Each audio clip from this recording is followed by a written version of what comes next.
তোমাদের প্যাসেজ আসবে তিনটা, আর এই তিনটার মধ্যে তিনটাই কমন পেতে হলে তোমাকে অবশ্যই এই ভিডিওটি দেখতে হবে। প্রাণপ্রিয় শিক্ষার্থীরা, তোমাদের ইংলিশ টেক্সট বুক অথবা ইংলিশ ফার্স্ট পেপারে যেই প্যাসেজগুলো রয়েছে, সিন প্যাসেজ আকারে যেগুলো তোমাদের পড়তে বলা হয়েছে, সেখানে তুমি দেখবা 100টিরও অধিক প্যাসেজ রয়েছে।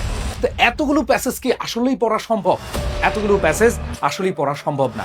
যেহেতু তোমাদের ফাইনাল পরীক্ষা আর বেশি দিন সময় নেই, তার মানে তোমাকে অবশ্যই এই তিনটা প্যাসেজের জন্য খুবই গুরুত্বপূর্ণ প্যাসেজগুলোই পড়তে হবে। সো আজকের এই ভিডিওতে আমি দেখাবো যে কোন প্যাসেজগুলো তুমি ভালোভাবে পড়লে তুমি answering question, MCQ, flow chart, summary এগুলো অ্যান্সার করতে পারবা। সো এই সিন প্যাসেজ থেকে তোমাদের মার্ক থাকবে হচ্ছে টোটাল 35 মার্কস।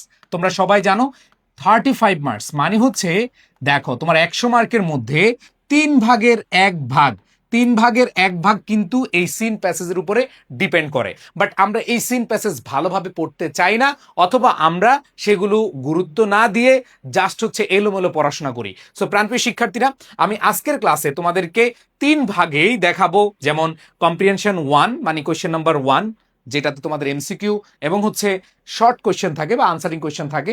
এইখান থেকে তুমি কোন প্যাসেজগুলো পড়লে কমন পাবে। এখানে যে তোমরা স্টার চিহ্ন দেখতে পাচ্ছ, স্টার চিহ্ন দেখানোর মেইন উদ্দেশ্য হলো যে এখানে বেশি ইম্পর্টেন্ট কোনগুলো, কম ইম্পর্টেন্ট কোনগুলো। বাট আমার মনে হয় যে সবগুলো পড়লেই তুমি 3টা প্যাসেজ কমন পেয়ে যাবা। এখন আমি এই স্টার কেন দিলাম, এটা হচ্ছে এই বছরের যে টেস্ট পরীক্ষা হয়েছে, এই টেস্ট পরীক্ষার আলোকে এবং টেস্ট পরীক্ষার প্রশ্নপত্র বিশ্লেষণ করে আমরা এইগুলো দিয়েছি। এবং ভেরি ভেরি ইম্পর্টেন্ট যেগুলো রয়েছে, যেগুলো কোয়েশ্চেন নাম্বার 1-এ আসতে পারে, মানে হচ্ছে প্রথম প্যাসেজটা আসতে পারে। তোমরা দেখতে পাচ্ছ দ্য ফেমাস গ্রিক ফিলোসফার, খুবই খুবই খুবই ইম্পর্টেন্ট। অ্যারিস্টটলের যেটা, এটা খুবই ইম্পর্টেন্ট। এরপর দেখো ওয়াটার এভরিওয়্যার। তারপর অ্যাডোলেসেন্স, আমি এখানে অ্যাডোলেসেন্স রিলেটেড যেই লেসন আছে, এই পুরো লেসনটাই তোমাকে পড়তে বলবো, কারণ যে কোনো অংশ থেকে তোমার দিয়ে দিতে পারে। এরপর হচ্ছে artificial intelligence, we spend money for different reason according to a detail study of education aims to bring or civic engagement. তারপর হচ্ছে ফোক মিউজিক, আর্ট থেকে 2টা হইতে পারে, এটাও আসতে পারে অথবা এটাও আসতে পারে। সো এইখানে যে গুরুত্বপূর্ণ প্যাসেজগুলো দেখতে পাচ্ছ, তোমাকে অবশ্যই অবশ্যই এগুলো খুব মনোযোগ দিয়ে পড়তে হবে, ফার্স্ট প্রায়োরিটি দিয়ে পড়তে হবে। মানে প্রত্যেকটা জায়গায়, প্রত্যেকটা প্যাসেজের কোন কোন জায়গায় কি বোঝানো হয়েছে, এগুলো বুঝে বুঝে পড়তে হবে। যেগুলো আমি আমার পেইড ব্যাচে, তোমরা যারা আমার কোর্সে আছো, আমার ফাউন্ডেশন কোর্সে আছো, তোমরা দেখেছো আমার পেইড ব্যাচে আমি কিন্তু একবার প্রত্যেকটা প্যাসেজ ধরে ধরে বুঝিয়ে বুঝে পড়ানোর চেষ্টা করি। তুমি এখান থেকে এমসিকিউ আসুক, এখান থেকে আনসারিং কোয়েশ্চেন আসুক, তুমি অ্যান্সার করতে পারবা। তোমাদের এমসিকিউতে সিনোনিম অ্যান্টোনিম কিন্তু আসে, তো সেগুলো কিন্তু আমি প্যাসেজের সাথে সাথে এগুলো দিয়ে দিচ্ছি। সো যারা ইংলিশ ফাউন্ডেশন 4.0-তে আছো, তারা খুব সহজে কিন্তু প্রিপারেশন নিয়ে নিতে পারছো, এবং প্রত্যেকটা প্যাসেজ তোমরা পেয়ে যাবা আমার ক্লাসে। আর এগুলো হচ্ছে ভেরি ইম্পর্টেন্ট, মানে হচ্ছে একটু কম গুরুত্বপূর্ণ, বাট আমরা এগুলো বাদ দিব না। দেখো, dreams have fascinated the success of Kalsindur girls, Jerry. আচ্ছা, জেরি নিয়ে মানে কয়েক অংশে তোমাদের কম্প্রিহেনশন বা প্যাসেজ আসে। শুরুর অংশ থেকে আসতে পারে, মাঝখানের অংশ থেকে আসতে পারে, যে কোনো জায়গা থেকে আসতে পারে। যে অরফানেজ যেটা আছে, অরফানেজ দিয়েও আসতে পারে, অথবা এই ডেলাইট, ঠিক আছে, এটা দিয়ে আসতে পারে। তো জেরি দিয়েও আসতে পারে। তো জেরি রিলেটেড যেটা আছে, এটা খুবই ইম্পর্টেন্ট। এরপর হচ্ছে ট্রেনিং দ্য মাইন্ড, মানে মেডিটেশন যেটা, the negro is still not free, Martin Luther King এর সেই বিখ্যাত ভাষণটা, as a concept and movement. এই যে প্যাসেজগুলো দেখতেছো, এগুলা মোটামুটি ইম্পর্টেন্ট। আর জাস্ট রিডিং পড়ে যাবা এগুলো। I have a dream that one day, এটা যদিও এই যে এখানে the negro is still not free এটার সাথে সম্পৃক্ত। Sharing the earth is a collection, এটা ইম্পর্টেন্ট। মাই অ্যাঙ্গেলো কমন, এবং হচ্ছে ইন এ স্টাডি কন্ডাক্টেড, এগুলো হচ্ছে তুমি রিডিং পড়ে যাবা। সো এখানে এতগুলো কেন? দেখো, এই যে প্যাসেজগুলো, এটা তোমার কোয়েশ্চেন 1-ও আসতে পারে, কোয়েশ্চেন 2-তেও আসতে পারে। মানে হচ্ছে তোমার আনসারিং কোয়েশ্চেন অথবা এমসিকিউতে আসতে পারে, অথবা ফ্লো চার্টে আসতে পারে, অথবা সামারিতেও আসতে পারে। ঠিক আছে, তারপরে আমি একটু ফ্লো চার্টের জন্য যেগুলো আসলে বেশি ইম্পর্টেন্ট সেগুলো একটু তোমাদেরকে দেখাচ্ছি। In Bangladesh the legal age of according to some myths. তারপর হচ্ছে when a girl gets married edutech companies play. তারপর হচ্ছে ইন বাংলাদেশ 35%। এরপর হচ্ছে and he did for me as a child you must have. So এখানে খেয়াল করে দেখো, এগুলো একটু ফ্লো চার্ট এবং ইনফরমেশন ট্রান্সফারের জন্য ইম্পর্টেন্ট। বাট আমি তোমাদের বলতে চাই যে এই যে তোমাদের এখানে যেগুলো দিয়েছি অথবা এগুলা দিয়েছি, এগুলা কিন্তু তোমার সবগুলাই, কোনোগুলাতে মানে কোনটা যে কিভাবে আসতে পারে বলা যাচ্ছে না। বাট তোমরা যদি প্যাসেজটা ভালো করে পড়ো, কোশ্চেন যেভাবেই আসুক তুমি অ্যান্সার করতে পারবা। অ্যান্ড লাস্টে আমি যদি বলি, তোমার যেই সামারি রাইটিং এর ক্ষেত্রে এগুলা বেশি ইম্পর্টেন্ট। বাট প্রত্যেকটা এর আগে যেগুলো দিয়েছি, মানে এর আগে যেগুলো মাত্র দিয়ে দেখালাম, এগুলা কিন্তু তোমার সবগুলো ইম্পর্টেন্ট। সো এইখানে সামারির জন্য বুলিং, তারপর চাই want to write one of the sources the orphanage is high, our Bengali meals consist of, তারপরে ক্লাইমেট ক্যাম্পেইনার মানে গ্রেটা থ্যানবার্গের যে প্যাসেজটা, এটা খুবই ইম্পর্টেন্ট। সো আমি তোমাদেরকে এখানে বলবো এখানে যেগুলো আছে সবগুলোই তুমি পড়া শুরু করো। আমি মনে প্রাণে বিশ্বাস রাখি যে এগুলোর মধ্যে বাইরে থেকে আর কোনোগুলো আসবে না ইনশাআল্লাহ। সো এখানে যেগুলো আছে একটু ভালো করে, মানে এগুলো হচ্ছে মোস্ট ইম্পর্টেন্ট, এগুলো পড়লে তোমার answering question, MCQ, summary, flow chart যেটাই হোক, এই যে কয়েকটা আছে এগুলা বেশি ভালো করে পড়বা।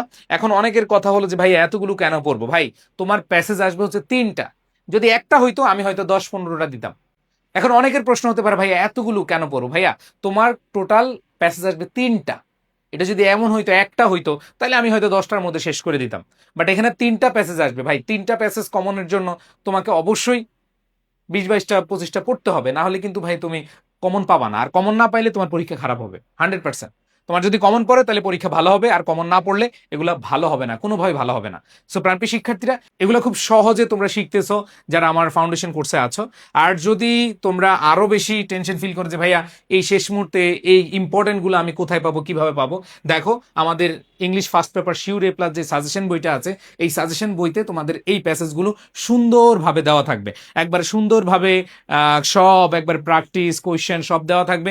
তুমি এক মলাটে সব পেয়ে যাবে, মানে 35 মার্কের প্রস্তুতি এখানে তোমার আলাদা করে নিজে নিজে বের করা লাগবে না, তুমি হচ্ছে আমাদের যেই বইটা আছে সেই বইটা সংগ্রহ করলে হয়ে যাবে। আর তোমাদের যাদের হচ্ছে 200 মার্কের প্রস্তুতিতে প্রবলেম যে ভাইয়া আমি ইংরেজি একবার শুরুই করি নাই, আজকে থেকে শুরু করব, আজকে থেকে শুরু করব, আমি A+ পেতে চাই। আচ্ছা, কারা কারা A+ পেতে চাও একটু কমেন্টে জানাও। A+ পেতে চাই একটু কমেন্টে জানাও, A+ পেতে চাই কমেন্টে জানাও। এরপরে আমি তোমাদেরকে বলবো যে তুমি A+ পেতে চাই তোমার টেবিলে লিখে দাও, তোমার বইয়ের উপরে লিখে দাও। এটা লিখলে তোমাকে বারবার এটা স্মরণ করে দিবে, এই তুই কিন্তু A+ পেতে চাচ্ছিস। সো এইটা তোমার জন্য একটা তাড়না সৃষ্টি করবে। সো তোমাদের সবার উদ্দেশ্যে বলতে চাই, A+ পেতে চাই এটা কমেন্টে লিখে দাও, তাহলে হচ্ছে তোমাদের নিজেদের মধ্যে একটা অনুপ্রেরণা কাজ করবে। সো প্রাণপ্রিয় শিক্ষার্থীরা, যারা ফার্স্ট পেপার এবং সেকেন্ড পেপারের প্রস্তুতি নিতে চাও, একবার total live class, archive class, free hand writing, দেখো অনেকে ফ্রি হ্যান্ড রাইটিং প্রবলেম, পুরো ফ্রি হ্যান্ড রাইটিং কোর্সটা আমরা হচ্ছে দেখো এখানে যারা টেস্ট পেপার সলিউশন ব্যাচে ভর্তি হবে তাদের জন্য আমরা এই কোর্সটা ফ্রি দিচ্ছি, আবার যারা আমার ফাউন্ডেশন কোর্সে ভর্তি হবে তাদের জন্য ফ্রি দিচ্ছি। আর যারা হলো অগ্রিম প্রিপারেশন নিতে চাও অ্যাডমিশনের জন্য, অ্যাডভান্সড অথবা প্রি অ্যাডমিশন, তোমরা চাইলে সকল ইউনিট, তুমি আর্টসের হোক, কমার্সের হোক, সায়েন্সের হোক, তোমাদের জন্য আমাদের প্রি অ্যাডমিশন কোর্স রয়েছে।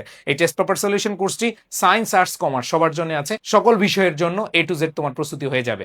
আর যারা শুধু ইংলিশ প্রস্তুতি নিতে চাও তাহলে হচ্ছে এইখান থেকে তোমরা নিতে পারবা। যারা কোর্স করতে চাও অবশ্যই কমেন্টে লিখো ভাই আমি কোর্সটা করতে চাই, জাস্ট এটা লিখলেই তুমি রিপ্লাই পেয়ে যাবে। সো আশা করি যে প্যাসেজগুলো দিলাম এগুলো আজকে থেকে তুমি ধরো একদিনে একটা করে পড়ো, একদিনে একটা প্যাসেজ। তোমার আজকে টার্গেট নাও আমি একদিনে একটা প্যাসেজ করে পড়বো। ধরো তুমি আজকে শুরু করলা হচ্ছে the orphanage is high, Carolina মাউন্টেনের যে প্যাসেজটা, এটা তুমি আজকে পড়বা। ওকে, তুমি যে কোনো একটা বই নাও, বই নিয়ে হচ্ছে এখান থেকে পড়া স্টার্ট করে দাও। তুমি এখানে এমন ভাবে পড়ো তোমার বুঝে বুঝে পড়লে আসলে যেভাবে প্রশ্ন আসুক তুমি অ্যান্সার করতে পারবা। তো তুমি এটা আজকে নাও, কালকে এটা নাও, পরশু এটা নাও, এইভাবে তুমি টার্গেট করো, এইভাবে টার্গেট করে তুমি প্রত্যেকটা প্যাসেজ এইভাবে টার্গেট করে প্রস্তুতি নাও, দেখবা যে ভাই তোমার বেশি দিন সময় লাগবে না। এবং যদি এগুলা পেরে যাও তাহলে তোমার 35 মার্ক ডান, মানে তোমার ইংরেজি প্রথম পত্র 3 ভাগের 1 ভাগ প্রস্তুতি শেষ। ভাই এর চেয়ে সহজ উপায় কি? 3 ভাগের, আমি বলবো যে 1 ভাগের উপরও এটা আসে আমাদের যে রেশিও, 3 ভাগের 1 ভাগ তোমার যদি প্রস্তুতি শেষ হয়ে যায় জাস্ট এই প্যাসেজগুলো পড়ে, এবং এগুলো কমন পড়বে ইনশাল্লাহ, এগুলো তোমার কমন পড়বেই, এগুলো কমন পড়বেই। সো প্রাণপ্রিয় শিক্ষার্থীরা, আবার বলছি আজকে থেকে প্রস্তুতি নাও, প্রস্তুতি নিয়ে এমন ভাবে পড়ো যাতে করে তোমার এইখান থেকে যেটাই আসুক, ধরো এই প্যাসেজ থেকে তোমার এমসিকিউ আসলো না বা শর্ট কোয়েশ্চেন আসলো না, আসলো হলো সামারি। ধরো এখান থেকে তোমার এই যে we spend money for different reason, এটা থেকে তোমার সামারি আসলো, তুমি সামারি লিখতে পারবা। এটা থেকে ধরো তোমার যদি এখান থেকে ধরো ফোক মিউজিক থেকে তোমার ফ্লো চার্ট আসলো, তুমি ফ্লো চার্ট লিখতে পারবা। অথবা এখানে এইভাবে থাকতে পারে যে showing characteristics of folk music, তো তুমি যদি পড়তে পারো, তুমি যদি আগে থেকে পড়ো, তাহলে তোমার জন্য এগুলো ব্যাপার না। সো আমি তোমাদের উদ্দেশ্যে বলতে চাই ভাইয়া তুমি আজকে থেকে শুরু করো, এবং ফ্রম টুডে আজকে একটা প্যাসেজ টার্গেট করো। ভাইয়া যেগুলো দিয়েছি ইনশাল্লাহ এগুলো আসবে। আমি তোমাদেরকে বলতে পারতাম যে ভাইয়া এই 10টা পড়লেই কমন, না, আসলে আমরা ভিউ ব্যবসার জন্য, আমরা ভিউ বাড়ানোর জন্য হয়তো বলি যে হ্যাঁ এই 10টা পড়লেই এনাফ, কিন্তু আসলে আলটিমেটলি যখন তোমার কমন পড়বে না তুমি কিন্তু আমাকে গালিগালাজ করবা। সো সেভাবেই তুমি প্রস্তুতি নাও। সো আপাতত এগুলা পড়ে শেষ করো, এরপরে পরীক্ষার আগে আমি কমিয়ে দিব, কোনো সমস্যা না। এখন বলে ভাই এখন কমিয়ে দেন, না, এখন কমিয়ে দিলে তোমার প্রস্তুতি খারাপ হবে। আরে ভাই আমি তোমাকে বললাম অল্প পড়ে যাও, অল্প পড়ে তুমি যখন পরীক্ষা খারাপ করবে তুমি কি আমাকে পাশে পাবা? পাশে পাবা না। তুমি খারাপ করলে তোমার লস হবে, এই জন্য তোমাকে এগুলো বুঝতে হবে, তোমাকে বুঝেই প্রস্তুতি নিতে হবে। তো আমার বিশ্বাস যারা প্রস্তুতি নিচ্ছ তারা খুব সহজভাবে আজকে থেকে শুরু করলেই তোমরা শেষ একটা, মানে ওই যে বলে ওস্তাদের মায়ের শেষ রাইট, এইটা এইটা তোমরা 100% কনফার্ম করতে পারবে। সো আমাদের শিউর এ প্লাস বইতে তোমরা এটা পেয়ে যাবা, সবগুলো প্যাসেজ সুন্দরভাবে দেওয়া থাকবে। জাস্ট হচ্ছে তুমি রিডিং পড়ে যাবা, তুমি হচ্ছে প্র্যাকটিস করে যাবা, ভালো একটা রেজাল্ট করতে পারবা। সবাই ভালো থাকবা, সুস্থ থাকবা, সবার প্রতি শুভকামনা জানিয়ে শেষ করছি। আল্লাহ হাফেজ, আসসালামু আলাইকুম।